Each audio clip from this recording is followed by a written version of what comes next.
Guys, welcome back to today's video. Today is Wednesday, September 18th, 2024, and today has been a very big day for swing state polling, with Quinnipiac University releasing their Battleground State polls in Wisconsin, Michigan, and Pennsylvania, what we often refer to as the blue wall that Donald Trump took down back in the 2016 presidential election that Democrats built back up in 2020 and hoping they can build back better in the 2024 presidential election. Now, if you're looking at the polling data we have seen out of the state of Pennsylvania and Michigan and Wisconsin, these battleground states in particular, for a while it very much looked like we were in a very competitive face-off between Donald Trump and Kamala Harris. And that is true. These states are going to be amongst the closest of this election cycle. Combined across these three states, both parties are set to spend over $100 million, potentially over $100 million alone in Pennsylvania on both sides of the aisle. And so when you look at that and you understand that these, total number, nearly 50 electoral votes across the states, really do make an impact on how this election is going to go. And the fact is, whoever wins this three states, these blue wall, red wall, whatever you want to call it, likely will win the election. And so Quinnipiac University releases our first set of polls being done and conducted by the same firm across the three battleground states since the first and only presidential debate. What we know is that Kamala Harris did win that first presidential debate as declared by almost everybody, and we saw that the numbers were nearly flipped when compared to the Joe Biden-Donald Trump matchup. When Joe Biden debated Donald Trump decisively won that debate, 67-33. Kamala Harris wins this one, 63-37. And so very, very much whiplash on the side of the Democratic nominee and who people are supporting. But at the end of the day, one thing has remained clear. Kamala Harris has, in fact, made this race a lot better for Democrats and has continued to expand where she was before, now leading by 3 points on the national average, according to FiveThirtyEight. And so this set of polls out of the three battleground states are, of course, important too because of the margins that they find. What we knew just a few days ago is that Suffolk University released a poll showing Kamala Harris leading not only across the state of Pennsylvania by 3 points, but in the two bellwether counties. If you don't know what the bellwether counties actually mean, they essentially are counties that are indicative of how the election is going to go. They tell us, who's going to win them. And so in this case, what they found in the state of Pennsylvania was that across the state, Kamala Harris was up 3 points. And this was one of Kamala Harris's best polls we have seen of the cycle in the state of Pennsylvania. And when you take a look too, where they're focused on in the state, Erie County is a very important county in Pennsylvania. It was a heavy indicator that Donald Trump would win the state in 2016. Then in 2020, we saw that Erie County went to Joe Biden by roughly a point. The entire state went to Joe Biden by roughly 1.2 points. And so Erie County has been really this county that has been a very interesting direction, given the state a lot of direction as to how it might go. It very much is a population that is as equally as distributed as the state of Pennsylvania itself. And so it's fascinating to see what they come up with. Northampton County is also another one of these counties that went to Biden back in 2020, but in 2016 went to Donald Trump. And again, is that bellwether county. What are we finding in a county that Joe Biden won in 2020 and another one that he won in 2020, but Donald Trump won both times, is that Kamala Harris leads. And so this 3-point lead, Democrats were looking at it and saying, this is really good news. But we didn't really talk about this much on this channel because I was waiting to see if there would be more data. At some points you do have to sit back and question, is one good poll just going to be an outlier? But it very much seems like it's not, in fact, an outlier. This new poll showing Kamala Harris at 51%. Now, Quinnipiac has shown Kamala Harris in a good position in Pennsylvania before. When you take a look at some of the historical data, it's not in the 538 forecast or in the 538 average here. This poll just got released less than an hour ago. But you can see that when you go back to the last Quinnipiac University poll, let's see if we can go ahead and find it. It was a bit further back. A lot of polls being funneled into the state had Kamala Harris up at 3 points, 48-45, amongst the same group that we're working with here, 50-47. Never once did Kamala Harris hit over 50% in any of these polls that have been taken that have been in the A or B rated quality. And so Quinnipiac University today showing her at 51% is certainly monumental for the Democratic ticket. Not to mention that the third party candidates here, Libertarian and Green Party candidate, are at just 1%. Another big piece of news is not only the 6-point lead in Pennsylvania, but the 5-point lead in the state of Michigan. This is a state where Democrats honestly thought they were very much going to be hurting in. And in a way, they have been, right? They have seen a huge number of voters in the Dearborn area, the Arab American communities, that have abandoned the Democratic Party, for lack of a better term. You have seen massive exodus in terms of core constituent support that the Democratic Party has historically relied on for election victories. When you're taking a look at the 2020 presidential in the state of Michigan, you look at areas like Detroit, you look at areas like Ann Arbor, you look at areas like Oakland, you look at this region of the country, of the state rather, that are very big for the entire state to go in the leftward direction. Joe Biden only won Michigan by 2.8%. When it comes down to Wayne County, he won it by 38%, right? And so keep in mind, it is important that the margins here turn out. It is important that the voters here turn out. And so what we have seen is that under Joe Biden, it was not a good look, right? Under Joe Biden, Donald Trump was dominating him in this state when it came down to a head-to-head, up 5 points across Michigan. Now Kamala Harris leads by 5.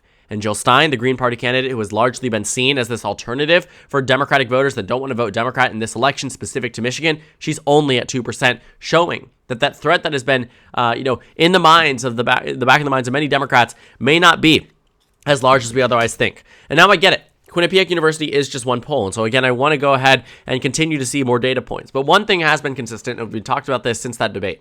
The numbers have gotten a lot better for Kamala Harris since that debate, whether it's fundraising numbers, whether it's enthusiasm numbers, whether it's head-to-head polling data. The national numbers are expanding. The statewide numbers are expanding. Her approval for the first time ever, you can go ahead and take a look when it comes down. That's the forecast. When it comes down to a favorability rating, when you're looking at the 538 average here, what do we find? Kamala Harris is right there, 0.1% off. It is narrower than ever before. We are at a breaking point here for her unfavorability rating. And honestly speaking, if we're to see just one more poll, seriously, one more poll showing her up by just 1 point, if not more, she's in the favorite. So that's why we've seen massive changes. This debate really did numbers for the Kamala Harris campaign. And another thing here, too, that I think makes a lot of sense in the brand context of everything we have come to understand in this election is that Wisconsin is still close. We've known Wisconsin is going to be close. We've known Wisconsin has historically been the closest state for Democrats and the best state for Republicans. Pennsylvania, not Maryland. Love my home state, but not Maryland. Pennsylvania went to Joe Biden by 1.2% in 2020. Michigan went by 2.8%. You know how much Wisconsin went by? Just 0.6%. 0.63 to be exact. In 2016, we saw things flipped. Pennsylvania went to Trump by 0.72. Michigan went to Trump by 0.27. And Wisconsin went to Trump by 0.77. Why does that matter? Wisconsin was the best state for Republicans. Then Pennsylvania, then Michigan. In 2020, Wisconsin was the best state for Republicans. Then Pennsylvania, then Michigan. Across these three, that is how these things have gone. But what's interesting in this race is that Pennsylvania seems to be better for Kamala Harris. But honestly, that makes sense when you talk about the support that Jill Stein has, more than in any other battleground state. When you talk about this mass exodus from Democratic Party bases from the Democrats in this election, Michigan above all. That's where the uncommitted movement was birthed out of. It's the communities here and across the country, but primarily in terms of battleground state focus.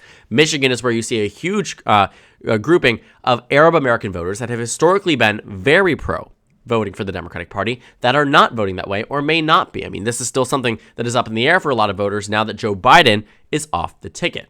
Point being here, though, it actually makes sense that Michigan is the second best scenario for Democrats than Pennsylvania, because Pennsylvania has a higher proportion of white voters in the state, higher proportion of suburban voters in the state, and a group and demographic base that voted for Democrats in 2022.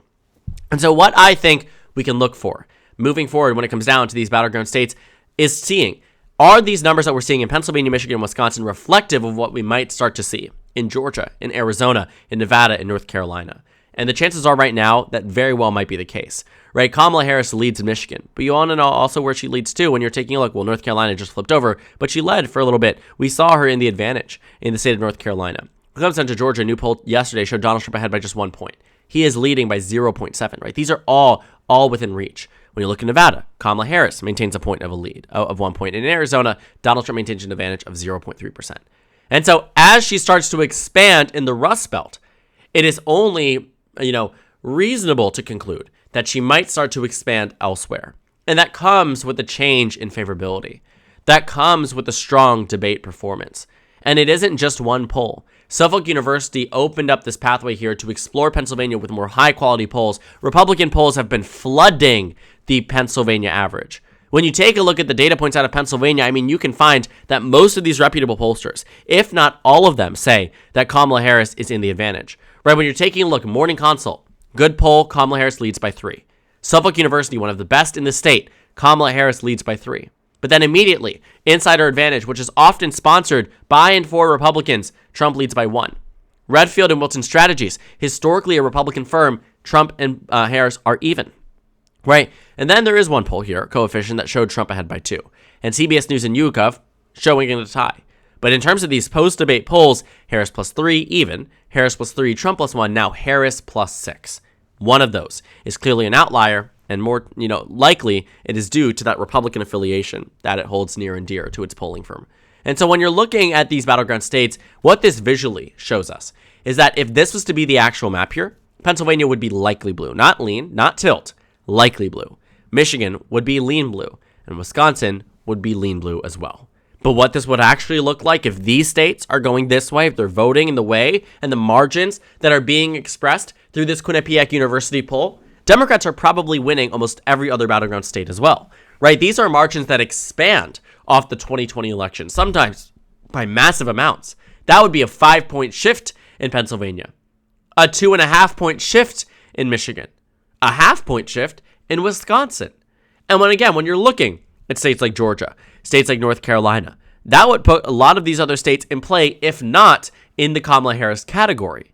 And that's why this is really good news for the Democratic ticket, because they can look at these numbers and really, really start to dive deep into what they are telling us. But one thing has remained consistent. Since that debate, Kamala Harris's odds have only increased. On the day of the debate, we saw the win probability for Kamala Harris on the day of the debate was just 55%. Today, it stands at 61%. It's not large enough by any metric that I would say this is a solid standing for Kamala Harris. But it's a lot better and certainly is way more solid than where it was for Joe Biden, than where it was for Kamala Harris at the introduction of this model. I mean, you can see that at the start, Donald Trump maintained an advantage, right? Donald Trump maintained that advantage for nearly a month. And then Kamala Harris took the lead, and that lead never expanded beyond 60%. This 538 forecast is at the highest point it has ever been for Kamala Harris. And there is room for growth. And the reason there's room for growth is because that first and only, heavy on the and only part for the presidential debate matters. Because what it tells us is that Kamala Harris is in a position, she controls the narrative. She got Donald Trump to drop out of all future debates. She embarrassed the Republican nominee for president so bad that the next day, he's on this whole raid on Twitter. Not Twitter, Truth Social. Getting them confused. Truth Social saying, I hate Taylor Swift. I hate Taylor Swift. This is the person running for president of the United States. I want us to take a step back too. And I know if you're a Republican watching this, I also want you to take a step back too. And, come to understand this is not the way American politics used to go or how it should go, genuinely speaking, right? We are at a point where, everything seems so sensationalized, right? That's why I don't really like to cover some of these things like the Billie Eilish endorsement yesterday, the Taylor Swift endorsement on the day after the endorsement. These are things that matter in pop culture relevancy and do matter in terms of swaying, minute portions of the population. And that absolutely matters, right? In an election that's super, super close, right? Some Swifties getting out to vote in Pennsylvania and 400,000 of them registering the day after she posts just vote.gov, right? That matters. Right, the influx of people registering to vote, young women in particular, who are, very much looking at Taylor Swift's endorsement as direction in this electoral process, that matters, right? But the reason we don't cover this stuff is largely because I'm, number one, focused a lot on electoral analysis, but number two, this is something that I think is also just new and uncharted territory, right? And honestly hasn't been necessarily as uncharted as we might think, but ever since the 2016 election, this election season, and it has been a consistent 8-year season. I was in middle school when Donald Trump was elected president of the United States. I am now a senior in college, and he's still running for president, right? Keep that in mind. And so where we are, in terms of Donald Trump's candidacy, he has completely reworked this electoral process and the way we come to understand it. And so I think it's always just interesting to see, these data points go back and forth. But I will say, Donald Trump no longer has an avenue to convince the American public to change their minds, at least on a broad scale. What he had was that first debate against Joe Biden, where he convinced a lot of Americans, not necessarily that Donald Trump was the right guy for the job, but that Joe Biden was too old for the job. Then came the assassination attempt, a lot of positive national coverage. Then came the J.D. Vance announcement, a lot of hype and conversation. That was the only game changer in the race until the Republican National Convention, again, consistent, strong press for Donald Trump, and then Joe Biden dropped out of the race, and everything changed. Then for the Democrats, they went through their own thing. The heightening of the Veep stakes. That was positive for them. What happened next? Then it became the Democratic Convention. What happened next? Then it became the presidential debate, and now there's nothing besides that one VP debate, and people do not vote based on the VP debate. Not anything. Maybe there are some voters, I think there's a few people who looked at that as direction, but when it was Joe Biden and Donald Trump, there's a lot more conversation around people being one heartbeat away from the presidency rather than Kamala Harris, who's, pushing 60, right? And so we're here in a very different election season. Kamala Harris right now has the upper hand. And what we're seeing is that debate really set her up to even have a bigger upper hand against Donald Trump. And so right now she's at a 61% chance of winning the election. It'll likely be more before Election Day. Overall, though, that debate was a really strong performance for the vice president. And what we know from Suffolk University and Quinnipiac University now is that is now expanding to a surge in the Rust Belt region compared to some of her former numbers. Really good results here for Vice President Harris. So thank you guys so much for watching this video. Make sure to comment down suggestions below. Subscribe on the left if you haven't already, and check out the Instagram and Twitter. At the top left of the screen, there's also a Discord server for you to go ahead and join. On the screen, there's a video you can watch, and then a playlist for my 2024 election analysis videos. Again, thank you guys so much for watching, and I will see you all later today.